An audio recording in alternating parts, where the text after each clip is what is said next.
Hi, welcome to Why the Book Wins. My name is Laura, and today's video is part of a series I do where I compare books with their movie adaptations. And through these videos, I discuss why the majority of the time, when it comes to the book versus movie, the book wins. Now, having said that, I enjoy watching movies just as much as I enjoy reading books. Like, I love both. So I do give unbiased reviews of both book and movie, I think, for the most part. I also wanted to let you know that this is available as a podcast. And so these tend to be about 30 minutes long, but especially for ones that go over that, if it just works better for you to listen to it as a podcast, they are available. So just search Why the Book Wins in whatever podcasting platform you use. I will also link to them down below for Spotify and Google Podcast. For Spotify and Apple Podcasts, because those are the ones most people use. So yeah, if you would rather do that, those are available too. And before we get into this video, I do want to say that there will be spoilers for both the book and the movie. So if you plan on reading the book or watching the movie and do not want it spoiled, then go do that first and then come back and watch this video. Without further ado, let's get right into today's video. Hi, welcome to Why the Book Wins. My name is Laura, and today I'm here to talk about Hitchhiker's Guide to the Galaxy, which is a novel written by Douglas Adams, released in 1979, and then the movie, directed by Garth Jennings, was released in 2005. And the reason I'm covering this is because I posted a poll on YouTube. I gave 4 different options for people to vote on, and Hitchhiker's Guide to the Galaxy won. So if you are not subscribed to my YouTube channel, you definitely should. That way you can also participate in my book versus movie content. I post a poll. I mean, that's only the second time I've posted a poll, but I plan on doing it every couple months.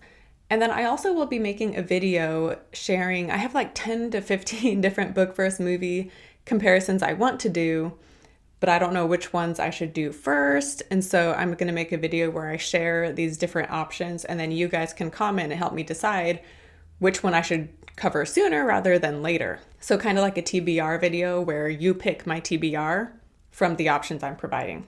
So anyway, basically, subscribe to my YouTube channel. It would mean so much to me, and you can play a part in the book versus movie episodes I release. And so Hitchhiker's Guide to the Galaxy, I guess I'll give a brief summary, very brief, but we have Arthur Dent, who is British, and he is friends with a man named Ford Prefect.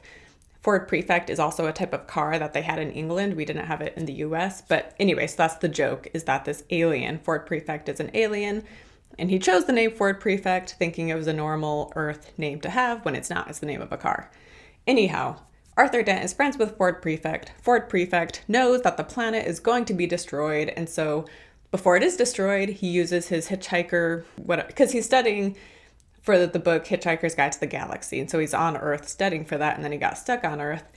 Anyway, he knows the Earth is about to be destroyed, and so he gets Arthur, and the two of them are picked up by another ship before the Earth is destroyed. And basically, Ford and Arthur meet up with Trillian, who is another Earth person, and Zaphod, who is the president of the galaxy, but he has stolen this ship, and they go to Margrathea, and then they learn the question and answer behind life, the universe, and everything. And it's just this whole journey about discovering the meaning of life, essentially. And so onto the book review. I had a lot of fun reading this book. It was very entertaining. And it does seem to be one of the first of its kind, because mixing sci-fi and comedy, maybe we see it more now, but I think at that time it was very new. And in the foreword, he says how Douglas Adams, he wanted to combine sci-fi and comedy, because at the time, I guess that wasn't really being done. And there were a lot of ideas in the book that I thought were very interesting, and the thought that the Margratheans created Earth as a way to find out the meaning of life, but then the Earth was destroyed before they were able to get the answer. And just different things like that I just think are really interesting. Yeah, just trying to find the meaning of life, the universe, and everything, which is a phrase that's said a lot. And it does kind of tease religion at times, because obviously religion, that's what it's all about, is finding the meaning of life. But yeah, I found it very fun and interesting and very witty and clever, and that classic dry British humor, which, to be fair, I mean, we'll get into this, but I didn't love the book. And that might just be a personal thing, because the British humor isn't always my thing. It's just not my preferred humor, I guess. But if you love British humor, Monty Python, whatever, then I'm sure you would enjoy this book. But for me, that's just it's not what I find the funniest. Anyway, the audiobook is narrated by Stephen Fry, who is also the narrator of the movie, and he was friends with Douglas Adams. And funny enough, he's a good narrator, and yet I found myself enjoying the reading experience when I was actually reading it versus listening to the audiobook. For one, I had a hard time focusing when I was listening to it. I don't know why. I don't think it's his accent. I've listened to other audiobooks with British narrators and it's fine, but something about him, I had a hard time focusing. Maybe also because it's sci-fi and there's a lot of, world building and trying to understand this universe we're in, these galaxies, these other planets. And so maybe it just worked better when I was reading it. I also found it funnier when I was reading it versus hearing the jokes through the audiobook. I didn't find them as funny as when I was reading it, and then I found it funnier. Not sure why, but anyway, I had a better experience reading it than I did with the audiobook for whatever reason. And there is a scene in the book I wanted to mention because it caught my attention, and it's in the beginning when Arthur is waking up, first thing in the very beginning of the book, and there's a section that reads, kettle, plug, fridge, milk, coffee, yawn. And this is very common in British movies, specifically, which I know I said I don't like British humor, but I do enjoy like Hot Fuzz and Shaun of the Dead. And then I know they do this like in Guy Ritchie movies too, which I also enjoy. But anyway, where it'll be like a quick succession of scenes like kettle, plug, fridge, milk, yawn, showing what the character is doing, but doing it in these quick shots. And so that section right there is exactly what they do in these British movies. So I was wondering, like, is this just common in British writing? Or this is from the 70s. Like, did Douglas Adams come up with this way of telling what's going on? What a person is doing? I'm not sure if he started it or not, but I found that interesting. And yeah, this book, it was funny, like I said. And so I did want to share just a couple passages that I found humorous. Mr. L. Professor was, as they say, only human. In other words, he was a carbon-based bipedal life form descended from an ape.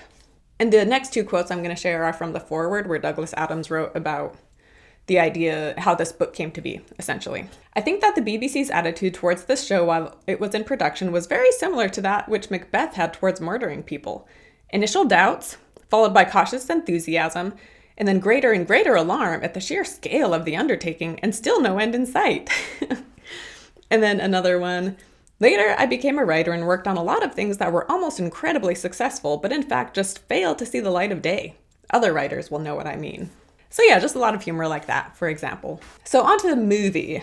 So as it's mentioned in that quote I shared, but this started as a radio program, and then it became a TV show. Or sorry, before it was a TV show, he wrote the book. So radio program, book, TV show, and then Douglas Adams started writing the American screenplay, the 2005 version, but it was optioned to be a film like back in the 80s and it just never happened. But he died before the movie could be released though, and so he died before he even finished the script, and so we just don't know what he would have thought of the final product. But he did talk about how, because he wrote it from the radio program to the book to the TV show, and he talks about how it changed with each iteration, and he would change the motivations the characters had for doing certain things, and maybe some actions would stay the same, but he would give them different reasons for doing it or different dialogue. So he admits that he changed it with each iteration, and so even though this movie and book are quite different in some ways, who knows, maybe Adams was fine with it because he kind of changed it himself as it kept going on, But ultimately, we'll never really know what he actually thinks of this movie. I did see this movie back when it came out. I think I only saw it the one time, and I remembered not too much. I remembered the cast because this is an incredible cast. But yeah, I wasn't a huge fan of it. I saw it the one time and then I hadn't seen it again until now. But to talk about the acting, we have Martin Freeman, who plays Arthur Dent. And I haven't seen very much with Freeman. I haven't seen The British Office. Well, I started a few episodes, but like I said, it just, the British humor wasn't my thing, and so I didn't end up sticking with it. Martin Freeman is a good actor, and he's in The Hobbit. He was in Fargo. I saw the season he was in for that. And so he is a very talented actor, and he can be very diverse. And my problem with him here isn't his acting, because he's good at playing the British guy who is thrust into this world, a guy who usually stays in his comfort zone, and then he's thrust into this world having to make these big decisions, but too scared to make these big decisions. Kind of stereotypical.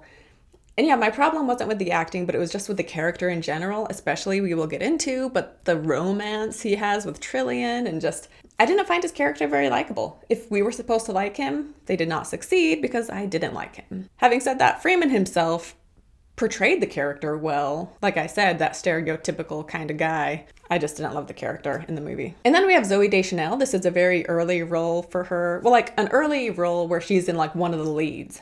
And this is a very Zooey Deschanel role because she plays Trillian / Trisha. On Earth, her name was Trisha, but once she goes off with Zaphod, she becomes Trillian. Like I said, it's just very classic Zooey Deschanel at this point, where it's the fun, adventurous, pretty woman who can't be tied down and wants to explore the world. And, she doesn't want her life to be planned out, and she lives spur of the moment, and she's fun and she's quirky. And so it seems like, after this, she went on to do Elf, and in Elf, her character is very different, but she's known for playing these kinds of roles, right? So maybe after this movie, she sort of got typecast. I don't know. Having said that, she's great in this. She's great at playing those characters, and she is very likable, and I really enjoyed her character. And it almost seems like she's in more than she was in the book. Again, they have this romance going on, and that's a big part of the movie, and so that's why her character was bigger in the movie. But I did not like the romance, as we will get into. Anyway, she was good at this. She's good at playing these kinds of characters that are fun and quirky and likable. Sam Rockwell is cast as the cocky yet charismatic, dumb yet clever Zaphod. His last name is Zaphod Beetlebrox. Lots of weird names and words in this, and maybe that's one reason why it was better for me to read it, is because, there's just a lot of unfamiliar words to read, including Zaphod's name. Anyway, I love Sam Rockwell. I will watch basically anything he's in. I am surprised I've never covered anything with him until now for this podcast, this YouTube video. So I'm going to have to rectify that and make a point to cover some Sam Rockwell movies that are based on books. Specifically, I saw Matchstick Men is based on a book, which I hadn't realized. That was one of the first movies I saw with him, and I loved it. And then he's in Choke, which is a Chuck Palahniuk movie, which I've seen, but it's been a long time since I've seen that, so I could cover that one. And then I've looked up a few. So anyway, stay tuned for some Sam Rockwell content in the next few months.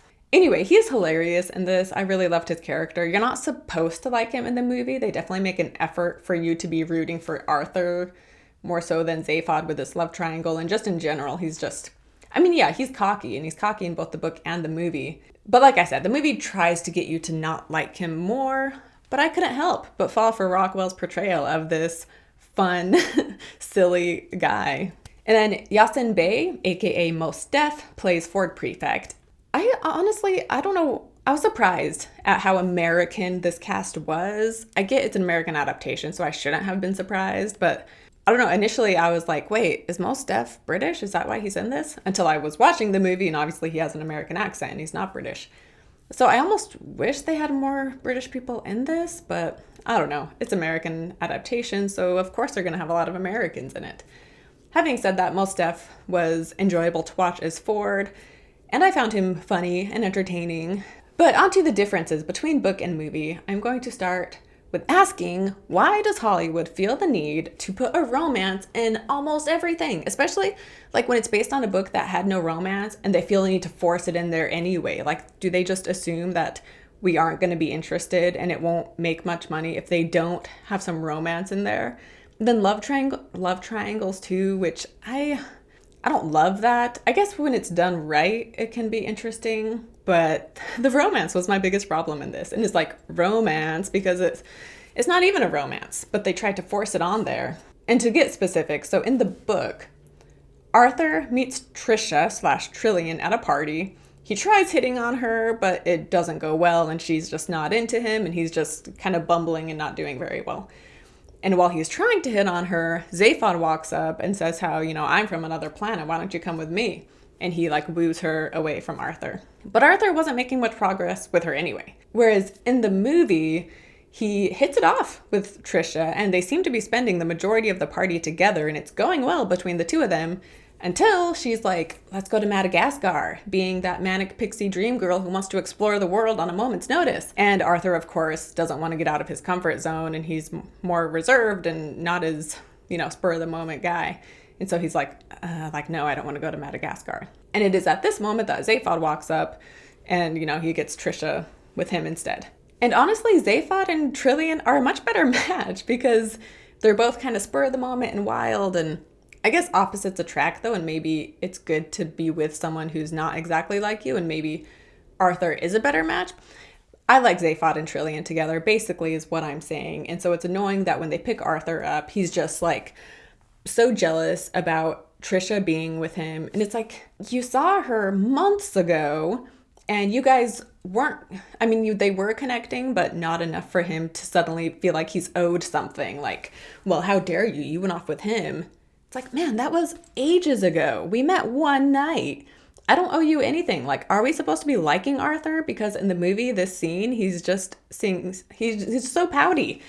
I get he just, culture shock, leaving the earth and having the earth destroyed. But anyway, that was just annoying. And honestly, at one point in the movie, which in the book, Trillian just knows the Earth was destroyed at one point, and it's not a huge deal necessarily. Whereas in the movie, they're like, ooh, like, don't tell Trisha, Arthur, don't let her know because she'll be really upset. And so when she does find out, she is upset. And I almost wondered if maybe, trying to make sense of it, if that's why she suddenly thinks she's in love with Arthur, is because he's the last Earth human left. It's just the two of them. So does that make her suddenly be interested in him and think she's in love with him because he's the only human left? And same with Arthur. I mean, I get he was kind of hung up on her and the fact that she preferred Zaphod instead. But then, we have the line in the movie where she's like, he's the only one who truly understands me. And then you have him when he's coming up with questions and he's like, the only question is she the one? And the answer is yes, she's always been the one, blah, blah, blah. She's saying he's the only one that gets me when it's like, no, he didn't. And him suddenly being like, she's the one for me. Okay, I think this is because you guys are the last humans on Earth. And so now suddenly you're in love with each other. Anyway, that whole thing just came out of nowhere, I thought, in the movie. Like, Trillian suddenly being in love with him came out of nowhere. Like, why? So yeah, in the book, this romance stuff wasn't there at all. As far as this book, at least. I don't know if later on it becomes a romance, but in the first book, she and Arthur weren't a thing. And to move on to Zaphod, I'm going to start with 2 quotes from the book that kind of give you an idea for who Zaphod is. The first one is a conversation Zaphod and Trillian are having together. And so Trillian says, I've just thought of something, she said. Yeah? Worth interrupting a news bulletin about me for? You hear enough about yourself as it is. I'm very insecure, we know that. Can we drop your ego for a moment? This is important. If there's anything more important than my ego around, I want it caught and shot now. Zaphod glared at her again, then laughed. And then the next quote. One of the major difficulties Trillian experienced in her relationship with Zaphod was learning to distinguish between him pretending to be stupid just to get people off their guard, pretending to be stupid because he couldn't be bothered to think and wanted someone else to do it for him, pretending to be outrageously stupid just to hide the fact that he actually didn't understand what was going on and really being genuinely stupid. He was renowned for being amazingly clever and clearly quite was so, but not all the time, which obviously worried him, hence the act. He preferred people to be puzzled rather than contemptuous. This, above all, appeared to Trillian to be genuinely stupid, but she could no longer be bothered to argue about it. And in the book, Zaphod has a second head, and it's there with him the entire time, and he's just born with a second head. Whereas in the movie, his second, face is on his neck right here, and so you only see when he, lifts his head back. And apparently, the reason he has this is because they have a rule where you can't be president of the galaxy and have a full-size brain. And so he had to secretly remove part of it into this second head on his neck. So it's basically like he split his personality up in a way. And in the movie, this second face of his is removed by the character Humma, who is played by John Malkovich. And this whole scene on this planet was not in the book at all, completely added, brand new to the movie. But they go to this planet because they need Humma's help to get to Margrathea. And so Margrathea helps them. But he's like, in return, I want you to bring me back this perspective gun where you shoot someone with it and they see things from your perspective. And he's like, and until you bring me that gun, I'm going to take this face of yours as collateral. And so then he removes Zaphod's face. And so he only has it in the beginning of the movie, which is good because I thought the graphics of this were well done considering it's from 2005, except his second face right there. It just did not look great. But the scenes on this planet with John Malkovich were a bit darker than the rest of the movie, which this is rated PG, I believe. But the scene on this planet, the character is Humma, as I said, and he takes his glasses off and we see that they're just these dark holes. Then he stands up and we see he only has the top half of his body and he has these weird mechanical centipede legs. And then he removes Zaphod's second face, which is shown in silhouette. But still, I was like, wow, this part of the movie is kind of taking a turn here. But as I said, that whole thing was not in the book at all. Zaphod, as I said, he had an actual head and he has it throughout the whole book. And they never see Humma and there's no perspective gun, at least not in the first book.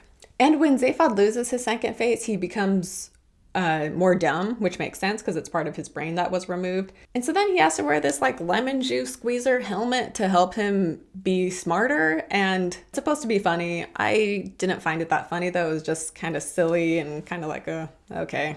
And again, maybe this is done so you don't like Zaphod as much because seems stupid, and so it makes you root for Arthur more. If, as far as like this love triangle is going, you want her to be with Arthur instead of Zaphod, right? So is this just another reason to get you to like Arthur more? And then like I said, it was also done for like humor, but I personally just didn't find it funny. And then in the book, this isn't in the movie, but in the book, it's talked about how Zaphod feels like someone is controlling his brain because he gets these ideas and he doesn't know where they come from, like to run for president or to steal the heart of gold, which is the name of the spaceship they're on, which has the improbability drive, which I thought was very clever and I enjoyed that. Anyway, and so like that's part of the story is where his like brain is being controlled by someone. And this wasn't in the movie. And in the movie, Zaphod is the one who wants to know the question and answer pairing, for the answer is 42, and so they're trying to figure out what the question is.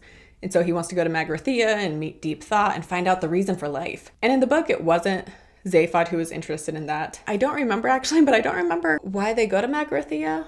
In the book, it seems like it just happened on accident, or maybe who is controlling Zaphod's brain had them go to Margrathea.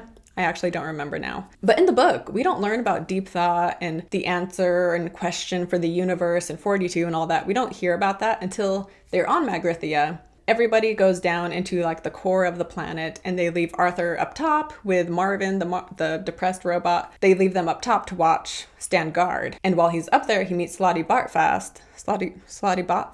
And it's this guy who tells Arthur about deep thought. And this is when we learn everything is through Slotty Botfast, which I'm saying that name so weird.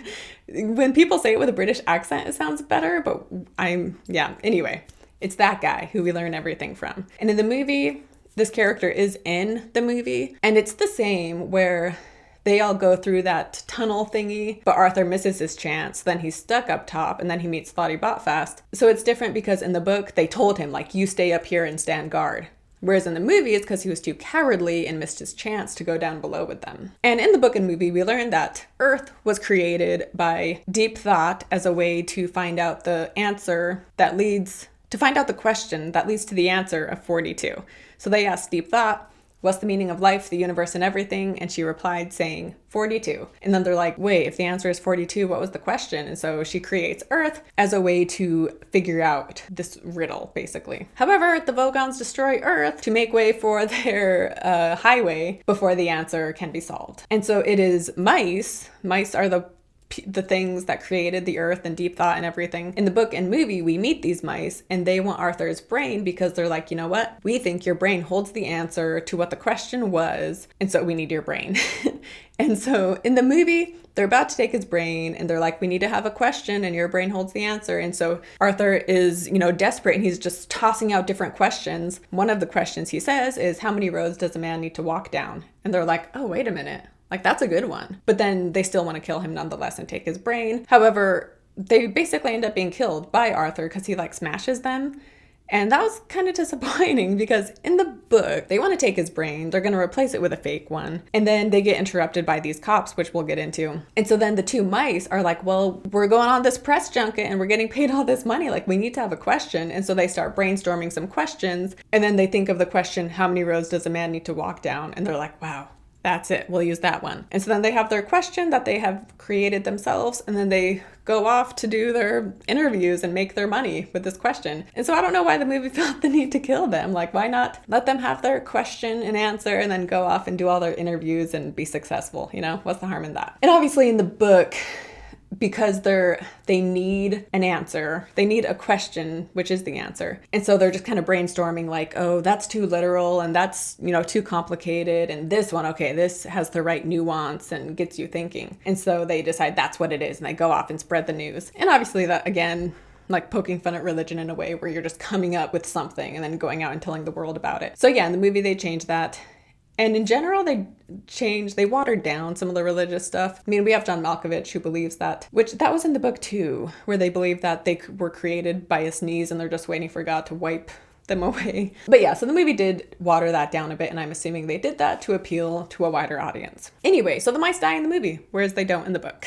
Also, they start creating a sentient Earth in both book and movie, but in the book, the mice are like, Like, we spent so much time with that, and we don't have the time or energy to do that all over again. So don't even finish the Second Earth, just go ahead and destroy it. Whereas in the movie, the Second Earth remains intact, and Arthur goes to visit it, and he decides he doesn't want to stay on Earth anymore. He wants to go explore the universe and be the kind of guy that Trillian is, essentially. And so showing his change of character, because at first he was so wanted to stay in his comfort zone and he wasn't adventurous. And then by the end, he's like, I don't want to be home anymore. I want to go explore the world, which was fine. But I did want to share a quote from the book where they are talking about taking Arthur's brain, and they tell him that it is going to be replaced with a new brain. And it reads, "Yes, an electronic brain," said Frankie. "A simple one would suffice."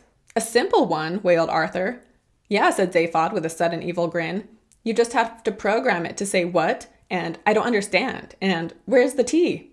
Who'd know the difference?" And so I just shared that because, again, it's just showing, one, it's Arthur's character in a nutshell, and two, it just shows how likable and funny Zaphod is, right? I enjoyed that, and I wish that would have been in the movie. And so in the movie, with the ending, after the stuff with the mice, they go outside and they see all the Vogons, which the Vogons destroyed Earth. Ford and Arthur get a ride on their spaceship. And then for the rest of the movie, the Vogons are chasing them down and chasing down Zaphod. And so at the end, they go outside and all the Vogons are there. And then Marvin, the depressed robot, gets the perspective gun and he shoots the Vogons with this. And so they now have his perspective. And he's very depressed, and so now all the Vogons are too depressed to do anything, and they were able to get rid of him. Whereas in the book, the Vogons weren't chasing them, so that was not in the book at all. In the end, like, they almost die because these two Margrathean cops show up, and they are, like, threatening to kill them. However, Slotty Botfast ends up killing the cops and rescuing them. But I thought their interactions with the cops were pretty funny, though. And I'm going to read one section. "Now see here, guy," said the voice on the loud hailer. "You're not dealing with any dumb 2-bit trigger-pumping morons with low hairlines, little piggy eyes, and no conversation. We're a couple of intelligent, caring guys that you would probably quite like if you met us socially. I don't go around gratuitously shooting people and then bragging about it afterwards in seedy Space Rangers bars like some cops I could mention. I go around shooting people gratuitously and then I agonize about it afterwards for hours to my girlfriend. And I write novels," chimed in the other cop, "though I haven't had any published yet, so I better warn you, I'm in a mean mood." Yeah, so that was an entertaining scene. And again, I wish that would have been in the movie. But like I said, Slotty Botfast ends up, like, they need to have certain oxygen to live on this planet, and Slotty Botfast messes with their oxygen, so they die, and then he provides them a way to escape. So in the end, book or movie, the book was just much more clever and witty than the movie was. The movie just seemed to be dumbed down a lot as far as like the cleverness. However, you can see that they did make a point to try to appeal to the fans of the novel, because there is a lot from the book that is in the movie. So it's not like they did a terrible job at it, at adapting it. And they did stay true to a lot of it. And I would have liked it much more had it not been for the silly romance that comes out of nowhere on Trillian's end between Trillian and Arthur. And Arthur just wasn't likable. He was just kind of annoying in the movie, and so that didn't help. But I was impressed with the graphics, though, and the practical effects, which, aside from his face on his neck, I thought that did stand up over time. And it's been over, how long has it been now? This was 2005, so over 15 years later, I was still impressed. And the cast is amazing, so that too, like, nobody was like a bad actor in this movie. And if I'm being honest, like I said, I wasn't like super engaged and loving the book or the movie. So the book was still better than the movie, but even so, it's not like I really connected with it. And it was, like I said, it just wasn't for me in some ways. However, it was thought-provoking and it was entertaining and the characters were fun. So I did enjoy the book. I ended up giving it 3 stars, I believe. So like, it was good, but I have no interest in reading the follow-up novels, for example. However, I'm glad I have at least read it once. And so I am glad it won this poll on YouTube and I was able to get the chance to read it and rewatch this movie, which I hadn't seen since it came out. Also, I forgot to mention that the depressed robot is voiced by Alan Rickman, who is like perfect in roles like that, right? So, and the depressed robot was in both book and movie, and he was very entertaining. Anyway, I guess that wraps it up for The Hitchhiker's Guide to the Galaxy. I hope you guys enjoyed this podcast or this YouTube video. If you haven't rated my podcast on Apple or Spotify, it would mean so much to me, especially a written review on Apple. I would love that. And subscribe to my YouTube channel, follow me on Instagram, and all that good stuff. And I will see you next time. Next week, I am covering HUD. The movie is called HUD. The book is called Horsemen Pass By Larry McMurtry, which he is famous for Lonesome Dove. And so Horsemen Pass By, I believe, was his first novel he ever wrote. And the movie is called HUD and it stars Paul Newman. And that was the whole reason I decided to read it, was because, we just did The Hustler. and I was in a Paul Newman mood, so I decided to cover HUD, which is a movie I had not seen before. Anyway, so that's next week, and I will see you next time. See you later.